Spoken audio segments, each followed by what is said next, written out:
అందరికీ స్వాగతం, నమస్కారం. తెలుగులో వీడియో అప్లోడ్ చేస్తున్నానండి.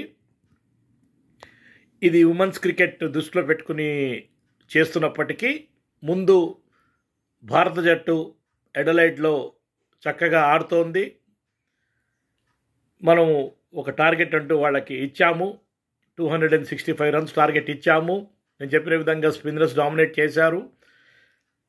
హర్షిత్ రాణా కొట్టిన ఆ 24 రన్లు కొంచెం వైటల్గా మారబోతున్నాయి. ఎందుకంటే ఇప్పటికే 5 వికెట్లు కోల్పోయారు ఆస్ట్రేలియా. ఇక్కడి నుంచి మరి మ్యాచ్ వాళ్ళ వైపు టర్న్ చేసుకుంటారా, లేదా మనం గెలిచేస్తే మాత్రము ఒక చక్కటి విజయం అని నేను తప్పకుండా చెప్తాను. నేను చెప్పిన విధంగా స్పిన్నర్స్ కనుక ఇంకో 2 వికెట్లు తీస్తే మాత్రము మ్యాచ్ మొత్తం మన కంట్రోల్లోకి వచ్చేస్తుంది అని భావిస్తూ డాక్టర్ డివై పాటిల్ నవీ ముంబైలో ఇండియన్ ఉమెన్స్ వర్సెస్ మరియు న్యూజిలాండ్ మధ్యలో మ్యాచ్ అవుతోంది. ఆ మ్యాచ్లో ఇంతవరకు భారత జట్టు 1 వికెట్ కోల్పోలేదు. 86 రన్లు మాత్రము కొట్టింది. ఇంకా ఆడుతున్నారు, నో లాస్గా ఆడుతున్నారు. టాస్ గెలిచి న్యూజిలాండ్ మరి బౌలింగ్ ఎంచుకుంది.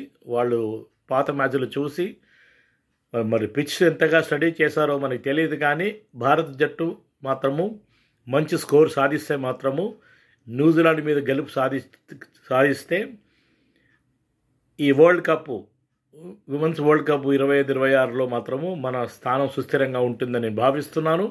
ఏదేమైనా ఒక చేంజ్ మాత్రం చేశారు. జమయా రాడ్రిక్స్ని టీంలోకి పట్టుకొచ్చారు, ఒక బ్యాట్స్మెన్ని.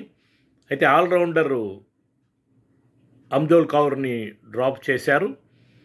ఇది మంచి పరిణామము. ఒక బ్యాట్స్మెన్ని కనుక పట్టుకొస్తే ఎంత స్కోర్ కొట్టబోతోంది అన్నట్టుగా మనం వేచి చూద్దాము. 86 రన్లకి ఇప్పుడు బ్రేకు, 1 వికెట్ పడలేదు. భారత జట్టు ఈ స్కోర్ని ఎంతవరకు తీసుకెళ్ళగలదు? ఒక మంచి స్కోర్ 250, అంటే మనం 330 కొట్టిన రికార్డు ఉంది కాబట్టి మళ్ళీ యాక్షన్ రీప్లే లాగా 330 ఏమైనా కొట్టగలుగుతారా అన్నట్టుగా మనము వేచి చూద్దాము. అది కనుక అవుతే మాత్రము మంచి పరిణామము. భారత ఉమెన్స్ జట్టు చక్కటి బ్యాటింగ్తో అలరించింది అని చెప్పవచ్చు. ఏది ఏమైనా మన స్థానాన్ని సుస్థిరం చేసుకోవాలి అంటే మనము నెక్స్ట్ మ్యాచ్ బంగ్లాదేశ్తో గెలవబోతాము. ఈ మ్యాచ్ కూడా గెలిస్తే నథింగ్ లైక్ అండి, చక్కటి పరిణామము. ఈ ప్రపంచ కప్ లోపల ఆస్ట్రేలియా తర్వాత పాయింట్స్ లిస్ట్లో మనం ఉండబోతున్నాము. మన ఇండియన్ ఉమెన్స్ జట్టు, ఇంగ్లాండ్ జట్టు, ఆస్ట్రేలియా, ఇంగ్లాండ్ మనం ముగ్గురం ఉంటాము. తర్వాత ఏ టీం ఉంటుందో తెలియదు. సెమీఫైనల్స్ ఇంట్రెస్టింగ్గా మారిపోతుంది. సెమీఫైనల్స్ కనుక మనం చేరిపోతే చక్కటిగా మనం ఫైనల్స్ గెలవడానికి ప్రయత్నించవచ్చు, పట్టుదలగా ప్రయత్నించవచ్చు. ఏది ఏమైనా congratulations Indian women's team. Toss New Zealand గెలిచినప్పటికీ మనం బ్యాటింగ్ ఆడుతున్నాము. 1 వికెట్ కూడా కోల్పోలేదు. మా చక్కటి చేంజ్. రాడ్రిక్స్ని పట్టుకొచ్చారు, జమయా రాడ్రిక్స్ని పట్టుకొచ్చారు టీంలోకి. అమ్జోల్ కౌర్ని డ్రాప్ చేశారు. ఏది ఏమైనప్పటికీ కూడా ఆల్ ది బెస్ట్. అటు ఆస్ట్రేలియా అడిలైడ్లో జరిగే మ్యాచ్ లోపల మాత్రము అతి చేరువలో మనము విజయానికి దగ్గరగా ఉన్నామా అన్నట్టుగా నాకు అనిపిస్తోంది. ఏది ఏమైనప్పటికీ కూడా ఈ 2వ మ్యాచ్ భారత జట్టు గెలిస్తే మాత్రము కాన్ఫిడెన్స్ లెవెల్ పెరుగుతుంది. 3వ మ్యాచ్ ఇంట్రెస్టింగ్గా మారబోతోంది.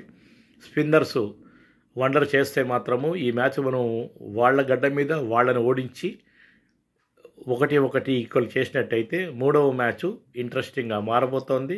ఏది ఏమైనా ఇందాక కామెంట్ చేశాను, హర్షిత్ రాణా కొట్టిన 24 రన్లు ఏవైతే ఉన్నాయో ఆ డిఫరెన్స్తో మనం గెలిస్తే మాత్రము ఆ 24 రన్లు చాలా vital contribution from a new player who suppose to be bowler but is contributed from his bat also.